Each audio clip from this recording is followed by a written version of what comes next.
اعوذ باللہ من الشیطان الرجیم بسم اللہ الرحمن الرحیم السلام علیکم ورحمۃ اللہ وبرکاتہ۔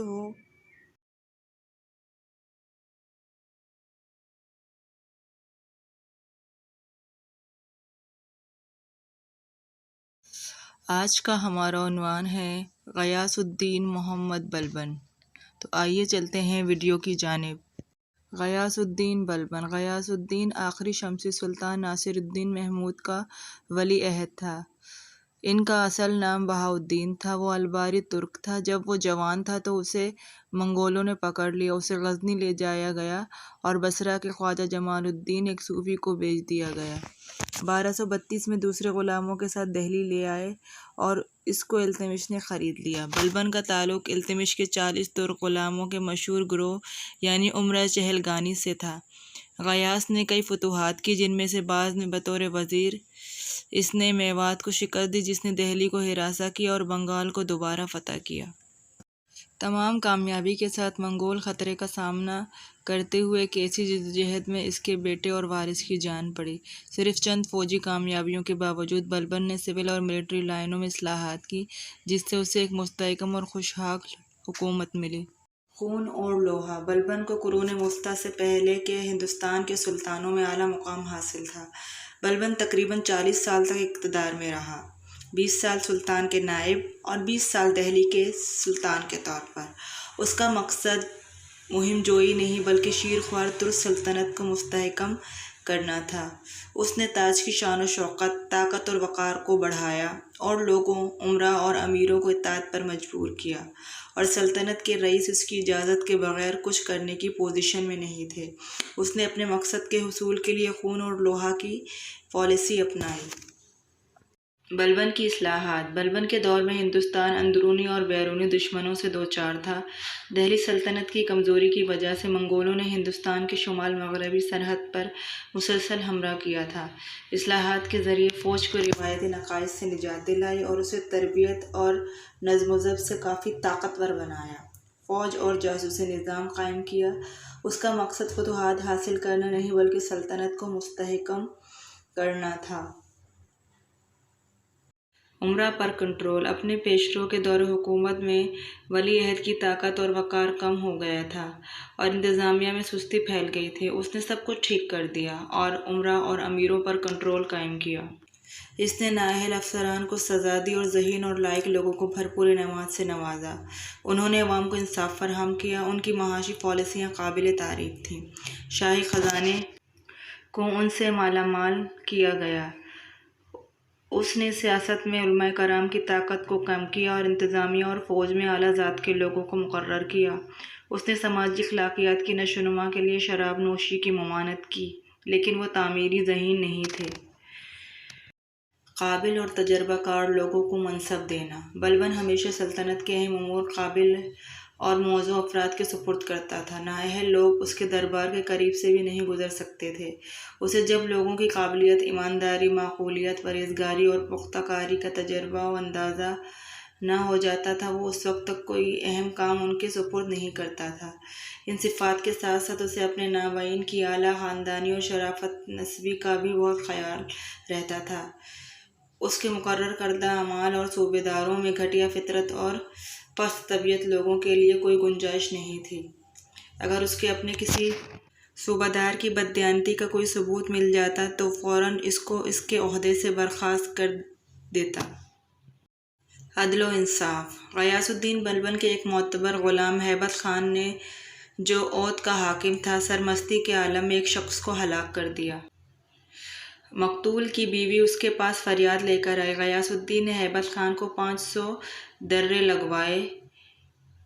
اس سزا کے بعد بلبن نے ہیبت خان کو اس بیوہ کے سپرد کر دیا اور کہا، یہ شخص پہلے میرا غلام تھا لیکن اب تیرا غلام ہے۔ تو جو چاہے اس کے ساتھ سلوک کر، چاہے اسے قتل کر دے، چاہے معاف کر دے۔ ہیبت خان نے بڑی منت سماجت کے بعد اس بیوہ کو 30,000 روپے خون بہا کے ادا کیے اور بڑی مشکل سے اپنی جان بچائی۔ بادشاہ نے یہ فیصلہ قبول کر لیا۔ انصاف پسندی کا ایک واقعہ یوں مشہور ہے کہ تیر اندازی کی مشق ہو رہی تھی۔ سلطان نے بھی نشانہ باندھا۔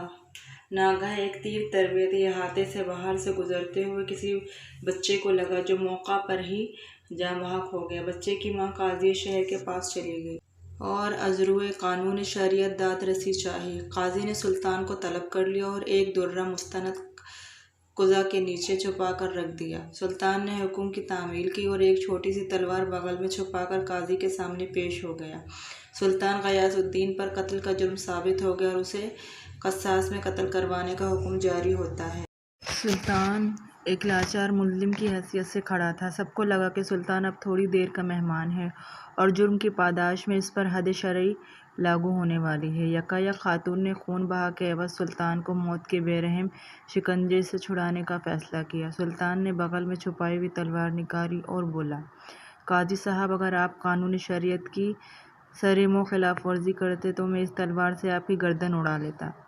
قاضی سراج الدین نے مستند کے نیچے چھپا ہوا درہ نکالا اور فرمایا، اے سلطان، اگر آج آپ شریعت کی حد سے ذرا بھی تجاوز کرتے تو میں اس درے سے آپ کی کھال اتار دیتا۔ آج ہم دونوں کے امتحان کا دن تھا۔ شہزادہ محمد کی موت۔ بلبن نے اپنے سب سے پیارے بیٹے کو کہا کہ اسے فوری طور پر ملتان کا گورنر مقرر کیا جا رہا تھا اور اس کا کام منگولوں کو روکنا تھا، چاہے اس کام کے لیے اسے اپنی جان ہی کیوں نہ دینی پڑے۔ جب ہندوستان کی نسلوں کے مستقبل کا سوال ہو تو بلبن کو اپنے بیٹے کی قربانی دینا ہی پڑے گی، کیونکہ اس کے بغیر تاتاریوں کی یلغار نہیں رکے گی۔ شہزادہ محمد باپ کے سامنے جھکا۔ ملتان آتے ہی شہزادہ محمد نے فوری طور پر اپنی فوج کی جدید انداز میں تربیت شروع کر دی۔ بلبن کے حکم پر دریائے سندھ اور دہلی کے درمیان نئے قلعے تعمیر کیے گئے اور پرانوں کی مرمت کا آرڈر دیا گیا تاکہ منگولوں کو ہندوستان میں داخل نہ ہونے دیا جائے۔ فوج کے بہترین دستوں کو ہندوستان کی شمالی سرحدوں پر تعینات کیا گیا۔ آخر وہی کچھ ہوا جس کا خطرہ تھا۔ شہزادے محمد کو اپنے ملتان کے دربار میں خبر ملی کہ منگول آج کے موجودہ صوبہ سرحد کے علاقوں میں داخل ہونے والے تھے۔ شہزادہ محمد اپنے ملتان کے بہادر فوجوں کے ساتھ وہاں سے نکلا اور منگولوں کے سامنے جا کھڑا ہوا۔ کئی دن تک جنگ ہوتی رہی اور شہزادہ محمد اپنے فوجیوں کے شانہ بشانہ لڑتا رہا۔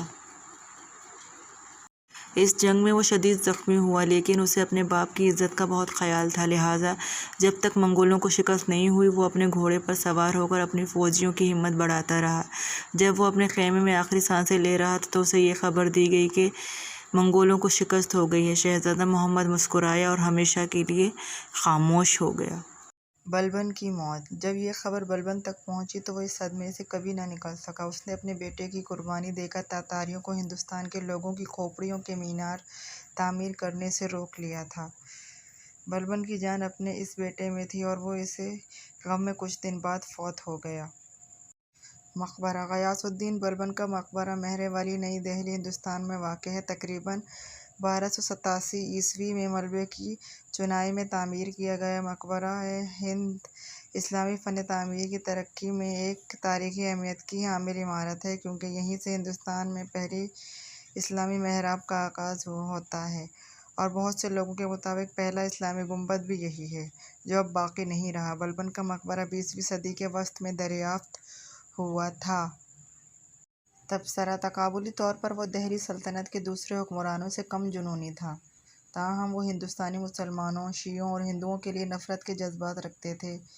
وہ ہندوؤں کے تئیں کافی سخت تھے اور کسی ہندو کو فوجی انتظامیہ میں تعینات نہیں کرتے تھے۔